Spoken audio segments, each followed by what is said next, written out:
Video like जरूर कर लीजिए और ऐसे वीडियो लगातार फ्री में पाने के लिए चैनल को तुरंत सब्सक्राइब कर लीजिए और बेल आइकन को जरूर टैप कर लीजिए ताकि आगे भी सारे वीडियो आपको मिलते रहे। यूट्यूब में फॉलो करते हैं तो प्लीज ये वाला फ्री टेलीग्राम चैनल जरूर ज्वाइन कर लीजिएगा। सारे नोटिफिकेशन सारे अपडेट यहीं पे आते हैं, ध्यान रखिए। नमस्कार दोस्तों, क्या हाल है आप सबका। देखो आरओआरई एग्जाम के लिए हम लोग स्टार्ट करते हैं इंडियन पॉलिटी के most expected questions top 500 MCQ की सीरीज। ठीक है, एग्जाम के लिए काफी जरूरी है। साथ में अगर आप यूपीपीसीएस 2025 की तैयारी कर रहे हो तो उसके लिए भी आप समझो बराबर से इंपॉर्टेंट है ये सीरीज। तो सारी वीडियोस को जरूर देखिएगा, काफी फायदेमंद होगी आपके एग्जाम के लिए। और साथ में आप लोग अगर यूपीपीसीएस 2025 की तैयारी कर रहे हो तो कंप्लीट पेड ग्रुप जो है वो स्टार्ट हो गया है स्टडी फॉर सिविल सर्विसेज का। आप ज्वाइन कर सकते हो इन नंबर्स पे कॉल करके, और साथ में आरओआरयू की टेस्ट सीरीज जो है एक बार वो भी लगा लीजिएगा। तो चलिए हम लोग अपना पहला क्वेश्चन देखते हैं क्या है। निम्नलिखित में से किस देश का संविधान विश्व के सभी लिखित संविधान में सबसे लंबा है? लेंदीएस्ट ऑफ मतलब कौन सा कॉन्स्टिट्यूशन सबसे लेंदीएस्ट है सारे रिटन कॉन्स्टिट्यूशन में? तो ये है हमारे प्यारे भारत का कॉन्स्टिट्यूशन जो सबसे लंबा लिखा गया है। ठीक, ध्यान रखना। सेकंड क्वेश्चन देखो, इसमें बोले जरा कौन सा पेयर जो है वो आपका सही मैच नहीं है? तो जो सही मैच नहीं है वो है आपका डी वाला, शोषण के विरुद्ध जो अधिकार है आपका, ये आर्टिकल बोला कि 26 से 27 में आता है, तो ये गलत है। अगर हम राइट अगेंस्ट एक्सप्लॉयटेशन देखेंगे ना तो देखो ये आपको दिखेगा आर्टिकल 23 से 24 में। ठीक है, तो ये जो 26-27 दे रखा है गलत है। आर्टिकल कौन सा होना चाहिए? 23 से 24, तो डी वाला इसीलिए आपका हो जाएगा गलत। बाकी सारे सही दे रखे हैं। तो फंडामेंटल राइट्स जो है उनके सारे आर्टिकल्स याद कर लेना, उससे क्वेश्चंस आ सकते हैं। निम्नलिखित में से कौन से अनुच्छेद में बताया गया है कि मंत्री परिषद सामूहिक रूप से लोकसभा के प्रति उत्तरदायी होते हैं, कलेक्टिवली रिस्पॉन्सिबल है आपके लोकसभा के लिए? कौन सा आर्टिकल है? आर्टिकल 75 अनुच्छेद 75। फिर फोर्थ देखो, अब इसमें बात हो रही है आपके जो एंटी डिफेक्शन लॉ है ना, जो दल बदल कानून है, ठीक है, ये आपके कौन सी अनुसूची में दे रखा है? ये तो मोस्ट इंपॉर्टेंट क्वेश्चन है। तो ये आपके 10th शेड्यूल है ना, 10वीं अनुसूची, उसमें इसके बारे में बात करी गई है। फिर आगे देखिए, भारत में संविधान के अंतर्गत निम्नलिखित में से कौन मौलिक कर्तव्य नहीं है? ठीक है, which one of the following is not a fundamental duty? तो भाई देखो, साइंटिफिक टेम्पर जो है ये भी आपका ड्यूटी है, फंडामेंटल ड्यूटी। सार्वजनिक संपत्ति की सुरक्षा ये भी है। फिर आप समझो संविधान को मानना, इसके आदर्शों का सम्मान, जो बी सी डी है ना, ये तीनों आपकी मौलिक कर्तव्य हैं। ए वाला जो है ना, ये मौलिक कर्तव्य नहीं है। सार्वजनिक चुनाव में मतदान, ए वाला, to vote in public elections, ये आपका फंडामेंटल ड्यूटी नहीं आता है। ठीक, अगला क्वेश्चन देखते हैं। 9th शेड्यूल जो था ना, वो बोला जा रहा है संविधान में किसके प्राइम मिनिस्टरशिप के दौरान उसको ऐड करा गया? ठीक है, जो आपका कौन सा 9वीं अनुसूची है। अब देखो 9वीं अनुसूची जो है ना, ये ऐड हुई आपके जवाहरलाल नेहरू के समय में। ठीक, 1951 में ऐड करी गई थी। और जो हमारे संविधान का पहला संशोधन था ना, फर्स्ट कॉन्स्टिट्यूशनल अमेंडमेंट एक्ट, वो आपका 9 शेड्यूल को ले गई था। इसमें ऐसे कानून रखे जाते थे जिससे हम इस जो कानून है ना उसको न्यायिक समीक्षा, जुडिशियल रिव्यू से जो है बचा सकें। 7 देखो, अगर देखो हमें देश के वाइस प्रेसिडेंट को हटाना है, उपराष्ट्रपति को, तो उनके लिए अगर कोई हमें प्रपोजल लाना है, संकल्प लाना है, तो वो कहां लाया जा सकता है? लोकसभा राज्यसभा दोनों में कहीं ला सकते हैं? नहीं। तो वाइस प्रेसिडेंट के लिए प्रपोजल जो है सिर्फ आपका राज्यसभा में लाया जा सकता है। 7th का डी होगा। संसद ने प्रशासनिक न्यायाधिकरण अधिनियम किस वर्ष पारित किया? एडमिनिस्ट्रेटिव ट्रिब्यूनल्स एक्ट, ये कब पास हुआ है? तो आपका 1985 में पास हुआ है। ठीक है, फिर यूनियन काउंसिल ऑफ मिनिस्टर्स किसको रिस्पॉन्सिबल होते हैं? संघीय मंत्री परिषद किसके प्रति उत्तरदायी है? ये भी मैंने आपको ऊपर ही बताया, आर्टिकल 75 में क्या दे रखा है, किसके प्रति रिस्पॉन्सिबल है? सिर्फ लोकसभा के प्रति। ठीक है, फिर 1946 में अंतरिम सरकार बनी। ठीक है, उसमें कार्यकारी परिषद के उपाध्यक्ष कौन थे? Vice president of executive council, जो 1946 में इंटरिम गवर्नमेंट बनी थी। तो वाइस प्रेसिडेंट थे आपके जवाहरलाल नेहरू, प्रेसिडेंट तो वही थे, वाइसरॉय जो उस समय पे था। ठीक है, यदि पंचायत आपका डिसॉल्व हो गई है, ठीक है, तो कितने समय के दौरान उस पर हमें फिर से निर्वाचन कराना है? तो ये 6 महीने के अंदर उसका फिर से हमें क्या करना होता है? इलेक्शन करवाना होता है। ठीक, अब इसमें बात हो रही है केंद्रीय बजट को तैयार करने तथा संसद में उसे प्रस्तुत करने के लिए कौन उत्तरदायी है? मतलब बजट को प्रिपेयर भी करना है और पार्लियामेंट में पेश भी करना है, कौन करता है? तो ये है आपका आर्थिक मामलों का विभाग, department of economic affairs. Important question हैं ये सारे। ठीक है, मतलब ये क्वेश्चंस एग्जाम में यहां से देखने को मिलेंगे। ठीक, और जो जो मैं साथ में बताता जाऊं कि ये टॉपिक इसके साथ में कर लेना, तो वो जरूरी है। तो पूरी सीरीज को देखिएगा जरूर। निम्नलिखित में से कौन सी एक सबसे बड़ी संसदीय समिति होती है? पार्लियामेंट कमिटीज जो हैं उसमें सबसे बड़ी कमेटी आपकी कौन सी है? तो ये है आपकी कमेटी ऑन एस्टिमेट्स, बी वाला जो है ना ये आपका सही आंसर है। फिर भारत का जो उच्चतम न्यायालय सुप्रीम कोर्ट, उसमें अगर हमें न्यायाधीशों की संख्या बढ़ानी है, जजेस की संख्या बढ़ानी है, तो ये कौन कर सकता है? तो ये करेगा सिर्फ आपका संसद, पार्लियामेंट। प्रॉपर तरीके से कानून पास होंगे कि भैया ये जो है ना हमें संख्या बढ़ानी है। भारत सरकार ने नीति आयोग की स्थापना निम्नलिखित में से किसका स्थान लेने के लिए की है? पहले देखो इस देश में था आपका योजना आयोग, प्लानिंग कमीशन, ये प्लानिंग करता था। उसके बाद सरकार ने 2015 में इसको बंद करके हटा के इसकी जगह पे आ गया आपका नीति आयोग। ठीक है। निम्नलिखित में से कौन भारत के संविधान का अभिरक्षक है, कस्टोडियन है? मतलब कौन कस्टोडियन किसको हम लोग मानते हैं? तो ये है आपका सुप्रीम कोर्ट। कुछ भी अगर गलत हो रहा है, कोई कानून गलत बन रहा है जो मौलिक अधिकार के खिलाफ है, तो उसको खारिज कर सकता है आपका सुप्रीम कोर्ट। अनुसूचित जाति एवं जनजाति संबंधी उपबंध संविधान के किस भाग में है? ठीक है। आपका शेड्यूल कास्ट और ट्राइब को लेके जो प्रोविजंस है कौन से पार्ट में दे रखे हैं? तो पार्ट है आपका पार्ट भाग 16। ठीक है। तो एक चीज ध्यान रख लो, इसको तो आज ही रट लो, जितने भी पार्ट्स हैं, जितने आपके अनुसूची हैं, शेड्यूल है, इनको तो आज जो है ना रट लेना, क्योंकि यहां से क्वेश्चन बहुत आते हैं। राष्ट्रीय अनुसूचित जाति आयोग का गठन संविधान के किस अनुच्छेद के तहत किया गया? वही जो national commission for schedule cast है, कौन से आर्टिकल के तहत बना है? तो ये है आपका आर्टिकल 338। ठीक है, 338 आपका एक संवैधानिक बॉडी है। राष्ट्रीय अनुसूचित जाति आयोग में अध्यक्ष सहित कुल कितने सदस्य होते हैं? यही भैया आर्टिकल 338 के तहत बना है, और इसमें बोले जरा कितने मेंबर्स हैं चेयरमैन को मिला के? तो सदस्य हैं टोटल इसमें 5।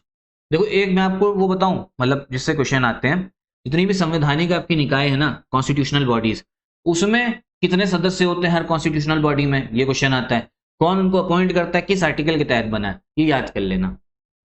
राष्ट्रीय अनुसूचित जनजाति आयोग के सदस्यों की नियुक्ति कौन करता है? मेंबर्स को कौन अपॉइंट करता है?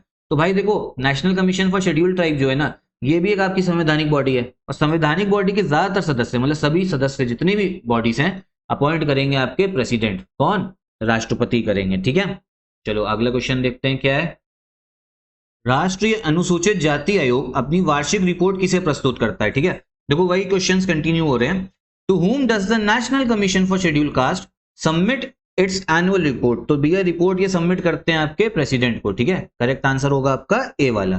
फिर आगे देखो, वर्तमान में लोकसभा में अनुसूचित जातियों के लिए कुल कितनी सीटें आरक्षित हैं? शेड्यूल कास्ट के लिए कितनी सीटें आपकी रिजर्व करी गई हैं? तो इसका करेक्ट आंसर है आपका 84। टोटल 84 सीटें जो हैं वो रिजर्व्ड हैं। ठीक। अब इसी तरह पूछा जा रहा है अनुसूचित जनजातियों के लिए कितनी सीटें आरक्षित हैं? शेड्यूल ट्राइब्स के लिए, तो इसका करेक्ट आंसर है आपका डी वाला 47। ठीक है। तो शेड्यूल कास्ट के लिए 84 सीट्स और शेड्यूल ट्राइब के लिए 47। प्रथम पिछड़ा आयोग का गठन कब किया गया था, जिसके अध्यक्ष काका कालेलकर थे? ठीक है। तो फर्स्ट बैकवर्ड कमीशन कब बना? तो ये बना था आपका 1953 में, 1953 में। दूसरे पिछड़े वर्ग आयोग का गठन कब किया गया, जिसके अध्यक्ष बीपी मंडल थे? तो दूसरे वाला बना है आपका 1979 में। पहला बना 1953 में और दूसरा बना भैया 1979 में। फिर आगे देखो, किस वर्ष सरकारी नौकरियों में अन्य पिछड़ा वर्ग के लिए 27% आरक्षण की घोषणा की गई थी? 27% रिजर्वेशन ओबीसीज के लिए। तो ये आपका हुआ था 1990 से। ठीक है। उसके पहले सिर्फ शेड्यूल कास्ट और शेड्यूल ट्राइब को ही आपका रिजर्वेशन जो है मिलता था। 27। भारत सरकार द्वारा राष्ट्रीय पिछड़ा वर्ग आयोग का गठन कब किया गया? National commission for backward classes, ये कब बना है आपका? तो देखो ये बना है 1993 में। ठीक है। नेशनल कमीशन सबके लिए है, शेड्यूल कास्ट, शेड्यूल ट्राइब और बैकवर्ड क्लास। ठीक है, 3 अलग अलग कमीशन है। राष्ट्रीय पिछड़ा वर्ग आयोग में अध्यक्ष सहित कुल कितने सदस्य होते हैं? वही मेंबर्स कितने हैं चेयरमैन को मिला के? तो इसमें भी आपको सदस्य 5 देखने को मिलेंगे, 5 सदस्य। ठीक। राष्ट्रीय अल्पसंख्यक आयोग, नेशनल कमीशन फॉर माइनॉरिटीज, ये कब बना है? तो ये भी बना है आपके 1993 में। तो दोनों नेशनल कमीशन फॉर माइनॉरिटीज और आपका national commission for backward class दोनों बने हैं 1993 में ही। ठीक है। मुस्लिम अल्पसंख्यक समुदाय के विकास के लिए राजेंद्र सच्चर की अध्यक्षता वाली 7 सदस्यीय कमेटी का गठन कब किया गया था? तो देखो ये बनी है कमेटी आपकी 2005 में। ठीक है, कि जो आपका मुस्लिम कम्युनिटी है, जो माइनॉरिटी में है, उनका विकास जो है, डेवलपमेंट करा जा सके। कैसे डेवलपमेंट हो? कि एजुकेशन ज्यादा हो, ठीक है, और उसके बाद में इनकम ज्यादा रहे, किस वर्ष जैन धर्म मानने वालों को भी अल्पसंख्यक समुदाय के रूप में अधिसूचित किया गया? Jains were also notified as minority community, किस वर्ष करा गया? तो ये करा गया था आपके 2014 में। उससे पहले जैन जो कम्युनिटी थी ना, वो माइनॉरिटी में नहीं आती थी। भारत में टोटल ये समझो 6 माइनॉरिटी कम्युनिटी हैं। कौन कौन सी? मुस्लिम है आपके, क्रिश्चियन है, सिख हैं, बौद्ध धर्म मानने वाले हैं, जैन धर्म मानने वाले हैं और आपके पारसी लोग। ठीक है, तो टोटल 6 आपकी कम्युनिटी जो है वो आपके माइनॉरिटी में आती हैं, ध्यान रखिएगा। ओके, आगे देखो 30 सेकेंड वाला। संविधान का कौन सा अनुच्छेद मानव के क्रय विक्रय पर रोक लगाता है? परचेज और सेल ऑफ ह्यूमन बींग्स, की भैया इंसानों की कोई तस्करी करने लगा, इस पे रोक जो है कौन सा आर्टिकल लगाता है? तो ये है आर्टिकल आपका 23। ठीक है, कौन सा? आर्टिकल 23। संविधान के किस अनुच्छेद के अंतर्गत पुरुष और स्त्री दोनों को समान कार्य के लिए समान वेतन देने का वर्णन किया गया है? मतलब इक्वल पे, अगर बराबर का काम करे दोनों को इक्वल पे मिलना चाहिए। ये नहीं कि अगर कोई पुरुष है तो उसको हम ज्यादा पैसे दे दें, ऐसा नहीं होना चाहिए। दोनों बराबर का काम कर रहे हैं तो बराबर से पैसे मिले। तो ये आर्टिकल आपका आर्टिकल 39 में बताया गया है, जो आपका एक DPSP है। ठीक है, directive principle of state policy. ग्राम पंचायतों और नगर पालिकाओं में महिलाओं के लिए कितने प्रतिशत आरक्षण है? तो ये है आपके 33% रिजर्वेशन दिया गया है। महिला आयोग, राष्ट्रीय महिला आयोग का गठन जो है वो कब करा गया था? तो ये इसका गठन हुआ था 1992 में, 1992 में।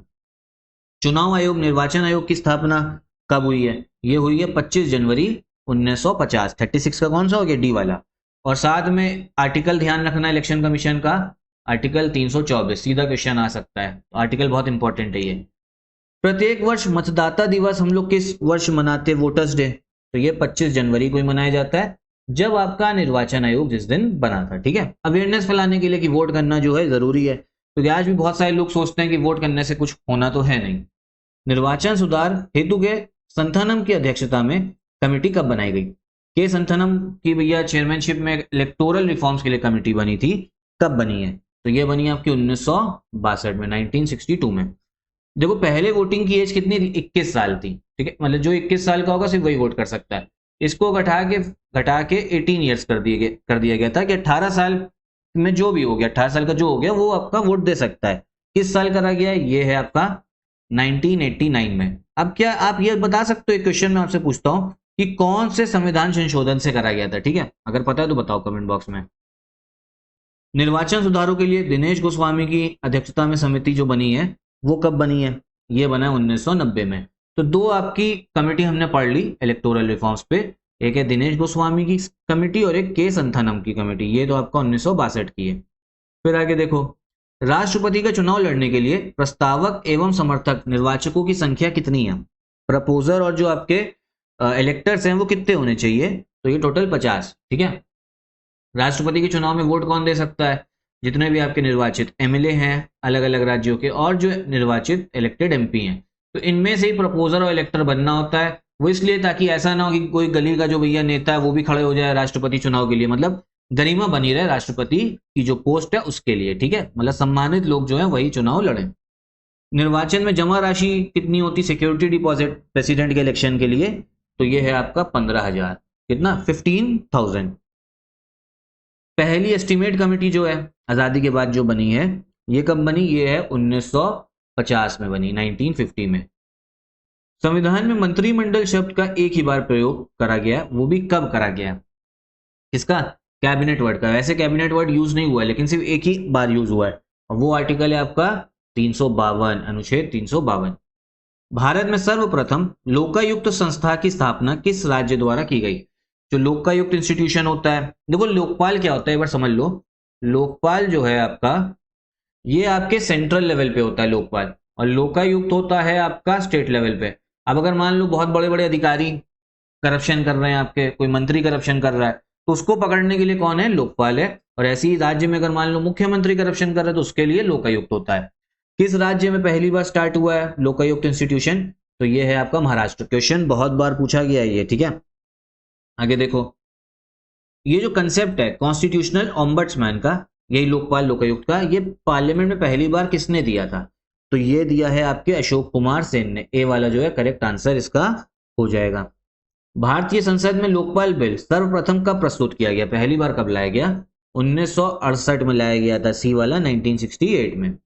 फिर देखो, किस आयोग ने भारतीय प्रशासन में लोकपाल की स्थापना की सिफारिश की थी? तो ये है आपका फर्स्ट एडमिनिस्ट्रेटिव रिफॉर्म्स कमीशन, प्रथम प्रशासनिक सुधार आयोग। इन्होंने कहा था कि लोकपाल जो है होना चाहिए। लोकपाल वर्ड जो है पहले ओम्बड्समैन ही बोलते थे। लोकपाल का जो वर्ड है ना, ये किसने कॉइन करा, मतलब किसने आपका दिया है? तो ये दिया एल.एम. सिंघवी ने, ठीक है, एल.एम. सिंघवी। और जो ओम्बड्समैन आपका जो ऑफिस है, मतलब ये जो मतलब पहली बार ये प्रथा जो है किस देश में चालू हुई है? तो ये हुआ आपके स्वीडन में, ठीक है। तो चलिए 50 क्वेश्चन हो गए आपके। अच्छा, ये वाला 50वां है ना, ये भी बहुत बार आया है कि पहली बार कहाँ किस देश में शुरू हुआ था? तो ये स्वीडन में हुआ था। वही लोकपाल लोकायुक्त, भारत में लोकपाल बोल रहे हैं, काम वही ओम्बड्समैन वाला ही है, ठीक है। तो इतने 50 क्वेश्चन है, आगे सीरीज फॉलो करते रहना, डेली आपका क्वेश्चन आएंगे।